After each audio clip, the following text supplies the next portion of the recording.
এই রকম ক্রিস্পি আলুর পকোড়া বানানোর জন্য প্রথমেই আমাদের আলুগুলোকে একটা গ্রেটারে ভালো করে গ্রেট করে নিতে হবে।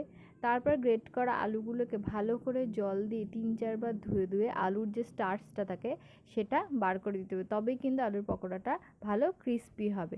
এরপর ভালো করে জল থেকে তুলে নিয়ে ওর মধ্যে দিয়ে দেবো পেঁয়াজ কুচি, হলুদ গুঁড়ো, লঙ্কার গুঁড়ো, অল্প একটু জোয়ান, স্বাদ মতো চিনি আর স্বাদ মতো নুন।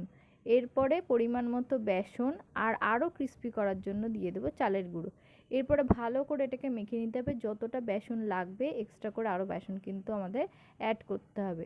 এরপরে মাখার পরে এখানে লাস্টে আমি এখানে কাঁচা লঙ্কাটাকে মেশাচ্ছি। এরপরে এটা বড়ার আকারে গড়ে নিয়ে আমাদের গরম তেলেতে দিয়ে দিতে হবে।